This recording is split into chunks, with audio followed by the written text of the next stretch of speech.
وعلیکم السلام ورحمۃ اللہ وبرکاتہ۔ اسلام تھا، اسلام ہے، اور اسلام اس میں کسی کو شک نہیں ہے۔ قرآن پاک میں بھی رب تعالیٰ نے فرمایا یریدون لیطفئوا نور اللہ بافواہہم، لوگ اپنے منہ کے پھونک سے اللہ کا چراغ بجھانا چاہتے ہیں۔ وَيَأْبَى اللَّهُ إِلَّا أَن يُتِمَّ نُورَهُ، اور اللہ تبارک و تعالیٰ اس چیز کو ہونے نہیں دے گا، وہ اپنے نور کو مکمل کر کے رہے گا۔ دوسری آیت میں رب تعالیٰ فرماتا ہے وَاللَّهُ مُتِمُّ نُورِهِ وَلَوْ كَرِهَ الْكَافِرُونَ، اللہ تعالیٰ اپنے اس نور کو، نور کس کو کہا گیا ہے؟ اسلام بھی نور ہے، قرآن بھی نور ہے، اور حضور کی ذات بھی نور ہے، اور اس نور کو رب تبارک و تعالیٰ صبح قیامت تک قائم رکھے گا۔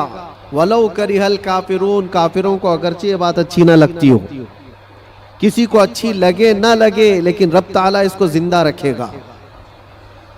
پوری ہسٹری اگر آپ اٹھا کر دیکھیں تو اسلام پر کبھی ایسا وقت نہیں آیا کہ پورے صفحہ ہستی سے اسلام ختم ہو گیا ہو، پورا کا پورا مٹ گیا ہو، اور اس کے بعد پھر دوبارہ اس کو زندہ کیا گیا ہو، ایسا کبھی نہیں ہوا۔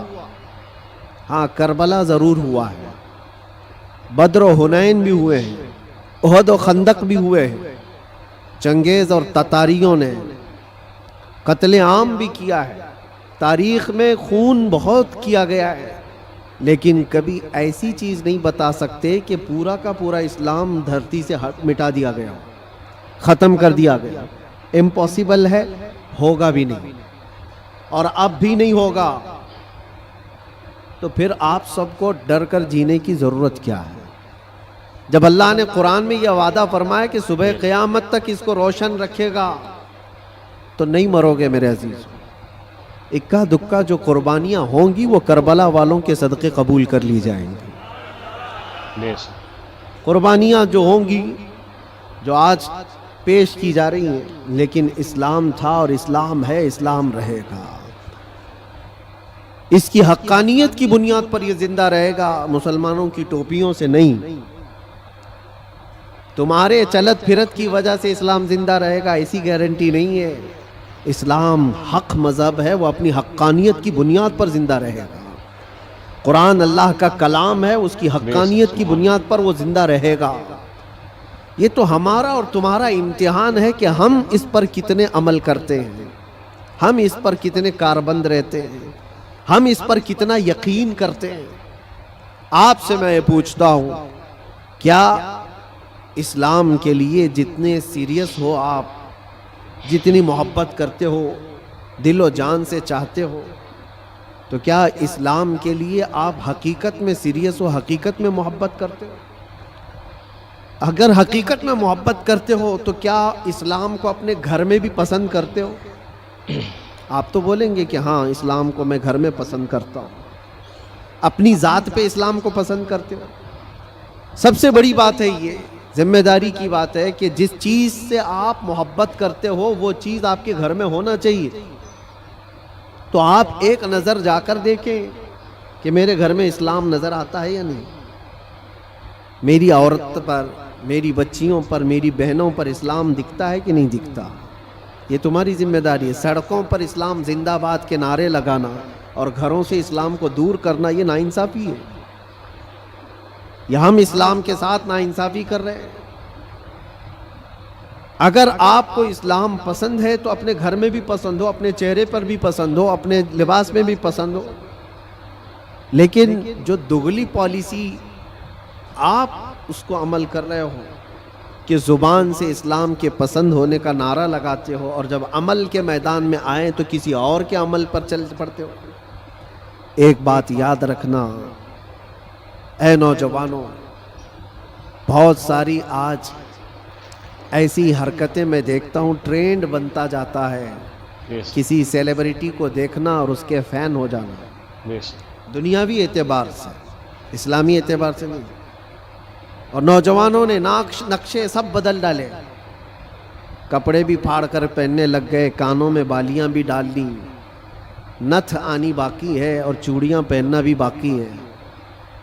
لیکن تقریباً جو کوئی پردہ سیمی میں تمہیں دکھائے گا یعنی ٹیلی ویژن پر کوئی بہت زیادہ مجرے کر کے دکھائے گا، وہ تمہارا آئیڈیل بن جاتا ہے، اس کی حرکتوں پر عمل کرنے لگ جاتے ہو۔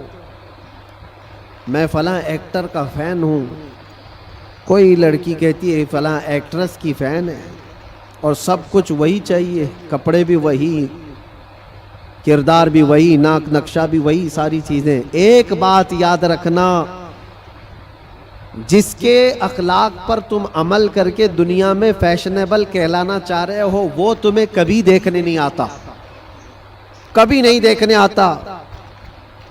تم چاہے یہاں سے چیختے رہو، چلاتے رہو میں تمہارا فین ہوں، اس کو پتا بھی چلتا ہے نہیں پتا کیا معلوم، خواہ کسی کے پیچھے بھاگے بھاگے پھر رہے ہو، وہ کبھی نہیں دیکھتا کہ میری طرح کپڑا پہن رہا ہے، میری طرح چہرہ بنا رہا ہے، میری طرح بال کا سٹائل رکھتا ہے، کبھی نہیں دیکھتا۔ لیکن ایک بات یاد رکھو، تاجدار مدینہ رسول کریم صلی اللہ علیہ وسلم کے اخلاق پر جو عمل کرتا ہے، قسم خدا کی دنیا کے کسی بھی کونے میں رہو، آمینہ کے لال تمہیں ملاحظہ فرما رہے ہیں، رسول پاک صلی اللہ تعالی علیہ وسلم تمہیں دیکھ رہے ہیں۔ اور یہ بات اتنی پیاری ہے، جس کو دکھانے کے لیے تمہیں کرنا چاہیے وہ دیکھ نہیں رہا دنیا والا، لیکن رسول مختار صلی اللہ تعالی علیہ وسلم کی اگر ایک سنت پر کوئی عمل کرتا ہے تو وہ آقا اپنی قبر سے دیکھ کر مسکراتے ہیں۔ تمہارے اعمال ان کے پاس ہر جمعرات پیش کیے جاتے ہیں، ہر جمعرات کو امت کے اعمال حضور کے پاس پیش کیے جاتے ہیں۔ حضور پاک صلی اللہ علیہ وسلم فرماتے ہیں میں اپنے ہر امتی کو اس کے باپ کے نام سے پہچانتا ہوں، ہر امتی کو اس کے باپ کے نام سے پہچانتا ہوں۔ اب آپ سوچو، کل جمعرات ہے، حضور پاک صلی اللہ علیہ وسلم کی بارگاہ میں پھر فرشتے ہمارے ہفتے بھر کے اعمال لے کر جا رہے ہیں، اور ساری خبریں وہاں پر پہنچتی ہیں۔ اللہ کے نبی صلی اللہ تعالیٰ علیہ وسلم فرماتے ہیں اگر اچھے اعمال میرے پاس آئیں تو میں خوش ہو جاتا ہوں، اللہ کا شکر بجا لاتا ہوں، اور برے اعمال مجھ تک پہنچائے جاتے ہیں تو غم ہوتا ہے اور میں استغفار کرتا ہوں۔ کتنے زمانے تک حضور پاک صلی اللہ علیہ وسلم کو غم پہنچاتے رہو گے؟ کب تک؟ اسی لیے میرے عزیزوں، آج کے دور میں خاص طور پر ایسے جو حالات آتے ہیں، عید، بقرعید، میلاد یا جو بھی اوکیشنز آتے ہیں، اس میں تمہاری ذمہ داریاں بڑھ جاتی ہیں، تمہارے اخلاق اور کردار پر پوری دنیا نظر رکھتی ہے، ہر ایک دیکھنا چاہتی ہے، اور حقیقت میں دیکھا جائے تو تم حضور پاک صلی اللہ تعالیٰ علیہ وسلم کے ترجمان ہو۔ تمہارے اخلاق دیکھ کر لوگ حضور کو پڑھنے کی کوشش کریں، نبی پاک صلی اللہ تعالیٰ علیہ وسلم تک پہنچانے کے لیے آپ ذریعہ ہو۔ آپ کے چلنے پھرنے کے انداز، آپ کے لوگوں سے بات کرنے کے انداز، یہ ساری چیزیں دیکھ کر کے دنیا حضور پاک صلی اللہ علیہ وسلم کو پڑھنا چاہتی ہے کہ ان کے غلاموں میں 1400 سال کے بعد یہ جب اخلاق ہے تو اس نبی کے اخلاق کا حال کیا ہو۔ تو تمہاری ذمہ داری بڑھ جاتی ہے زبان کو پاک کرنا، لوگوں سے ملاقات کے انداز کو بدلنا۔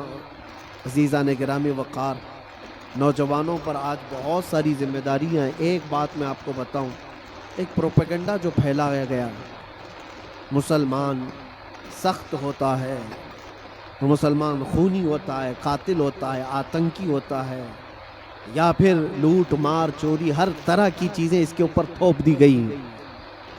یورپ کی دنیا میں بھی یہ بہت پھیلایا گیا ہے تاکہ ڈر کے مارے کوئی اسلام کو پڑھنا بھی نہ چاہے۔ تقریباً آج سے 13-14 سال پہلے کی بات میں آپ کو بتا رہا ہوں، اس سے بھی زیادہ پہلے افغانستان میں جب حالات بہت خراب تھے، وہاں پر نیٹو کی ساری فوجیں اتری ہوئی تھیں، ایک بڑی جنگ چل رہی تھی۔ اس وقت امریکہ کی رہنے والی ایک نیوز رپورٹر، لیڈی ہے، عورت ہے، وہ حالات کا معائنہ کرنے کے لیے افغان آئی تھی۔ وہ کہتی ہے کئی دنوں تک میں الگ الگ علاقوں میں جا کر کے رپورٹنگ کرتی تھی اور واپس شام میں اپنی جگہ پر آ جاتی، اپنی قیامگاہ پر آ جاتی۔ ایک بار ایسا ہوا کہ ایک علاقے میں پہنچی اور وہاں سے تنہا آ رہی تھی، تو جو فوجی تھے کچھ جو وہاں تعینات تھے مہینوں سے، وہ جنگ کے میدان میں اترے ہوئے فوجی، لیکن اس علاقے کے